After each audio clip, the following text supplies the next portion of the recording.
მარტო მე კი არა, თელმა რაიონმა, თელმა არ ვიცი აქ მცხოვრებმა სულ ყველა მისის რომ არჩევნებთან დაკავშირებით ნაციონალური მოძრაობა მიშვებული იყო ოღონდ ხმა მიეცათ ყველას ნაციონალური მოძრაობის გულისათვის და არც ბილეთი არსებობდა, არც დანომრა არსებობდა პირდაპირ პირწმინდათ არის, ესე იგი განადგურებული ყველა უბანი, ყველა კუთხე, ყველა კუნჭული. ადიგენის რაიონში ხეთყი არაფერი ნომერიზაცია არ მიმდინარეობდა, არაფერი კონტროლი არ არსებობდა, არც ამ წუთშია კონტროლი.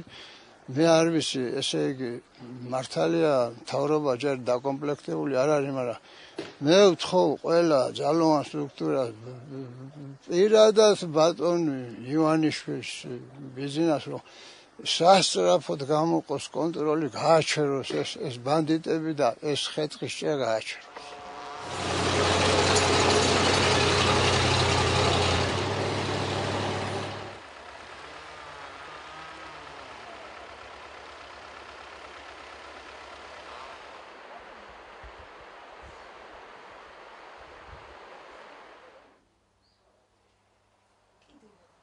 გვაქვს ესეთი ინფორმაცია, რომ ზურაბ ჩილინგარაშვილი იყო მოსული სოფელში, დადიოდა სხვადასხვა სოფლებში და მოსახლეობას აფრთხილებდა, რომ მიბრძანდით ტყეში და მოჭერით რამდენი ხეთყეც გინდათ. მართალია, მე ცენტრში ვიყავი უდის ცენტრში, ზურაბ ჩილინგარაშვილი მოვიდა და განაცხადა, რომ ვისაც რაც გინდა, შედით რამდენიც გინდა მოჭერითო, წაიღეთ, პრობლემა არ გექნებათ, მე ვარ პასუხობელიო.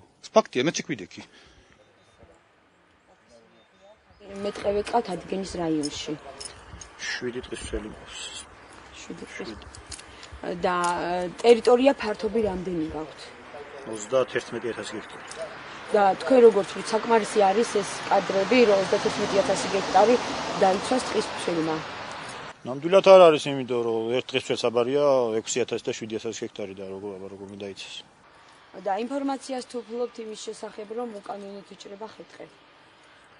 ინფორმაცია უკანონო ჭრებზე, რაც აგვაქვს დაკავებული არის სამართალდამღები, დაწერილი გვაქვს ოქმები, გადაცემული გვაქვს სასამართლოზე და განხილული არის სასამართლოს მიერ. სახერხებთან არანაირი ინფორმაცია არ მაქვს იმაზე, რომ რომელია ოფიციალური, რომელია არაოფიციალური, მაგრამ არაოფიციალური ნამდვილად არ იქნება, იმიტომ რომ სახეს არ ვერ ჩართავს.